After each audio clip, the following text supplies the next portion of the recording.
Numa cidade pacata, onde o riso das crianças se misturava ao canto dos pássaros e aos murmúrios dos adultos conversando tranquilamente nas suas varandas, vivia Elea, uma menina de 14 anos.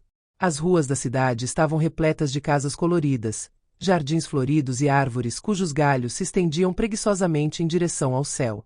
A doçura desta pequena cidade parecia um refúgio perfeito, protegido do tumulto do mundo exterior. Elea viveu ali uma existência comum, pontuada pelas pequenas alegrias de uma adolescência que, para ela, ainda parecia despreocupada. Ela era uma aluna brilhante, o tipo de garota que sorria para tudo. Os adultos a apreciavam por sua calma e maturidade incomum para sua idade, e seus colegas a respeitavam por sua inteligência e mente curiosa. Mas, no fundo, ela sentia que o mundo tinha muito mais a oferecer do que seus livros escolares e as discussões diárias com seus pais poderiam lhe mostrar.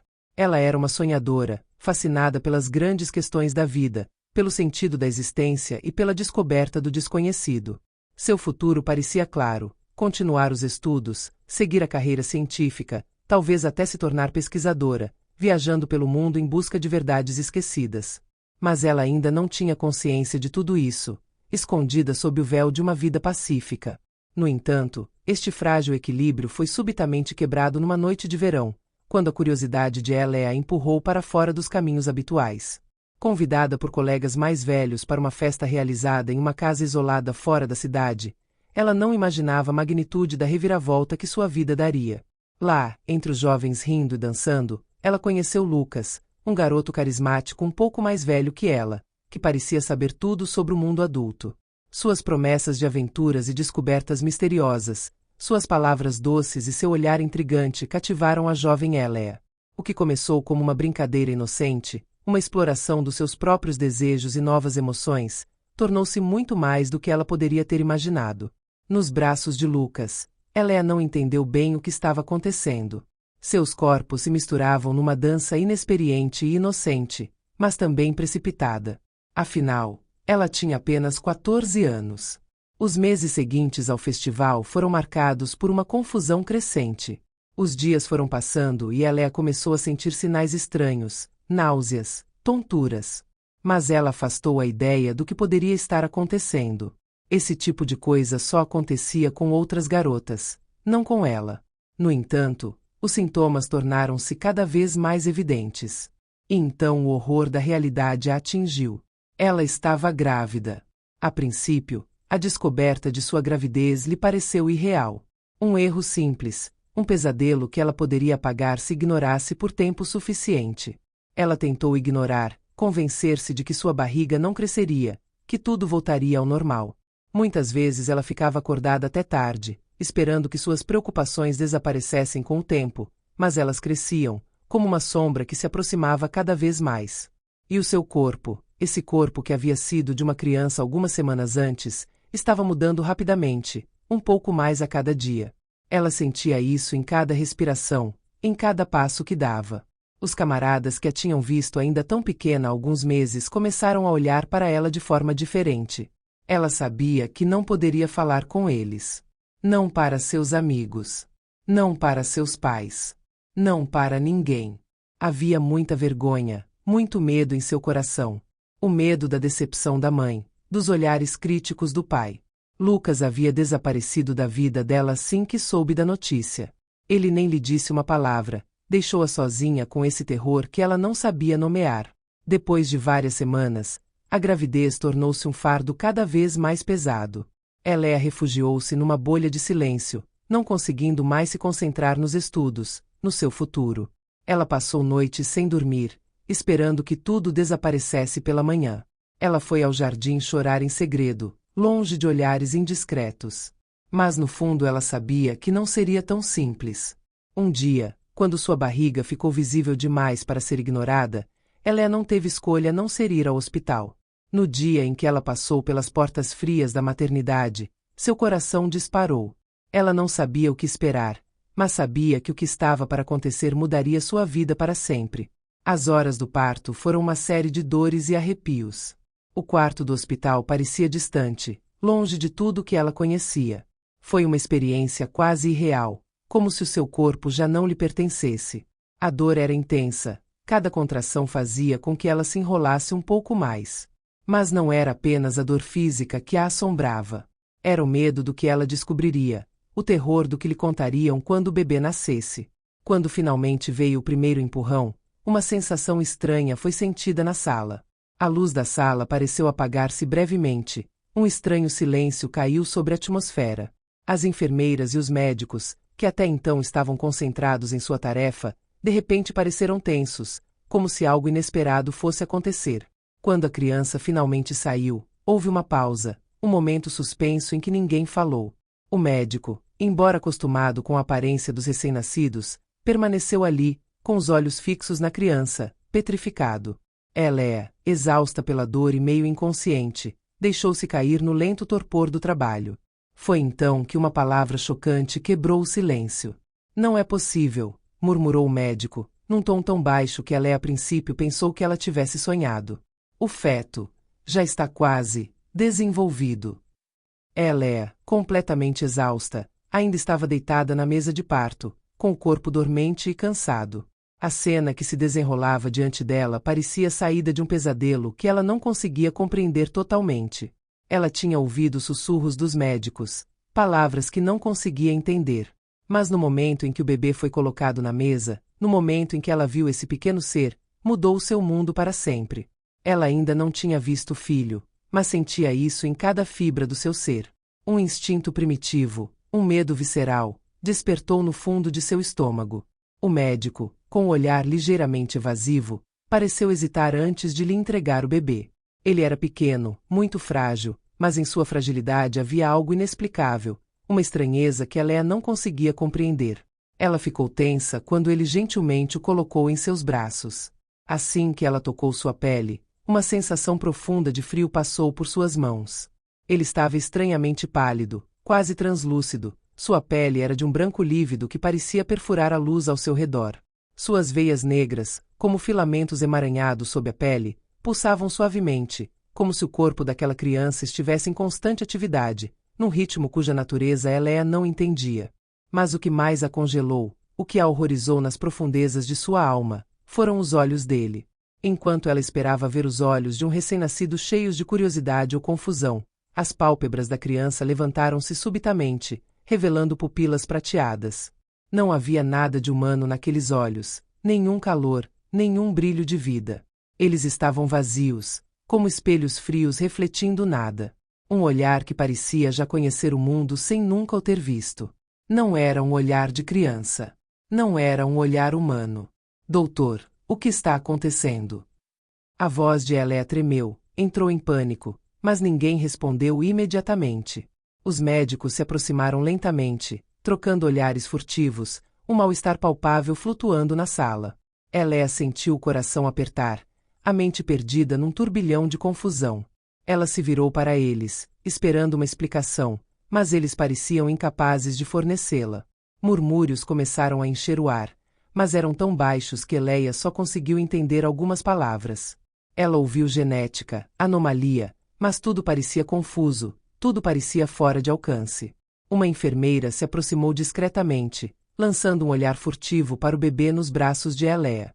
Seus lábios murmuraram palavras quase inaudíveis, mas Elea distinguiu distintamente antigo e fonte. Algo em seu tom, em seu modo de falar, fez ela estremecer da cabeça aos pés. A enfermeira rapidamente se virou, lançando um último olhar ansioso para o bebê antes de sair correndo para procurar outro médico. Esse olhar trocado, dizia mais do que tudo o que lhe poderia ser explicado. Os exames realizados no bebê após o nascimento revelaram algo incompreensível. Ao analisar seu DNA, os médicos descobriram uma anomalia que ninguém conseguia explicar.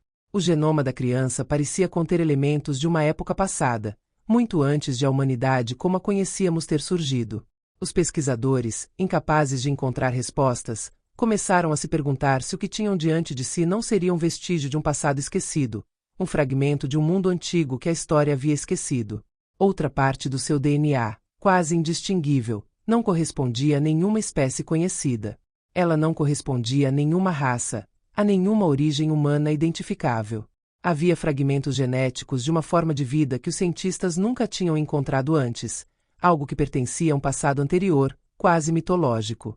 As palavras genética pré-histórica começaram a circular entre os pesquisadores. Mas alguns sussurravam outras hipóteses, ainda mais preocupantes.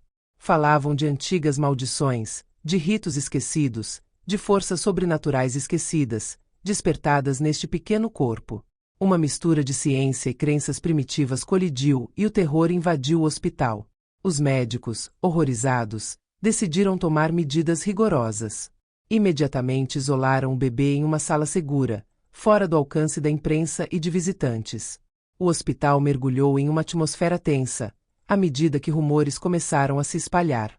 Alguns já falaram deste nascimento como um sinal, um aviso, a entidade de outra época ou de outro mundo. Outros alegaram que o bebê era uma abominação, resultado de um experimento proibido. Mas a hipótese que começou a circular entre a equipe médica, que estava de olho no bebê nas primeiras horas de vida, parecia mais preocupante que todas as outras. Esse bebê não era humano. As semanas que se seguiram ao nascimento de Zéfir foram marcadas por uma sucessão de acontecimentos cada vez mais desestabilizadores. Todos os dias, ela e sua família eram confrontadas com inúmeras perguntas, investigações levadas em todas as direções possíveis, mas nenhuma resposta satisfatória. Especialistas, médicos geneticistas, antropólogos, psicólogos e até figuras religiosas seguiram-se na busca de explicações. Cada grupo trouxe uma perspectiva diferente, mas nenhuma foi suficiente para levantar o véu do mistério que cercava a criança. Os cientistas procuravam uma causa biológica, um fenômeno genético ainda desconhecido, um defeito no ADN que pudesse explicar a singularidade do Zéfir. Os antropólogos procuraram paralelos em civilizações antigas, investigando os mitos e lendas do passado, em busca de uma pista. Alguns especularam que Zéfir poderia ser o resultado de um experimento genético esquecido ou de um cruzamento entre diferentes espécies humanas. Outros, mais excêntricos, apresentam teorias sobre uma evolução paralela, uma humanidade esquecida que precedeu aquela que conhecemos. Mas entre todos esses especialistas, nenhum conseguia entender verdadeiramente o que tinham diante de si. A verdade é que Zéfir evitou qualquer classificação, fosse ela científica, histórica ou espiritual. Os religiosos, por sua vez, trouxeram uma visão completamente diferente. Alguns falavam de profecias antigas, de sinais nas escrituras, de mensageiros do céu. Outros, mais sombrios, falavam de maldições ou entidades demoníacas reencarnando em forma humana. Zéfiro era um símbolo, um mistério que não tinha lugar no mundo moderno, e todos, dependendo da sua crença, viam nele o Messias ou um instrumento do mal. Todos tentaram atribuir-lhe significado, mas nenhum conseguiu fazê-lo de forma concreta. A criança era um quebra-cabeça, uma anomalia que ninguém conseguia desvendar.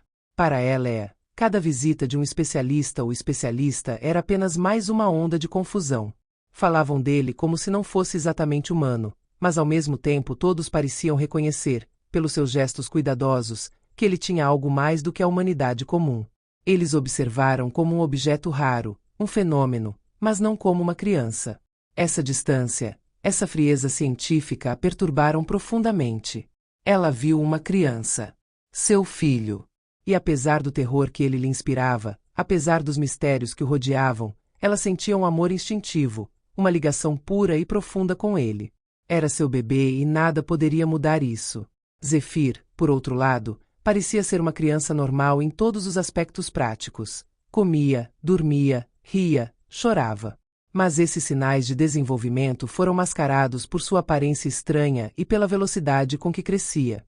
Em poucas semanas, ele ganhou altura e peso que excediam em muitos de uma criança de sua idade. Ele era como uma planta que crescia numa velocidade anormal, mas de forma silenciosa, quase imperceptível, o que perturbava Elea.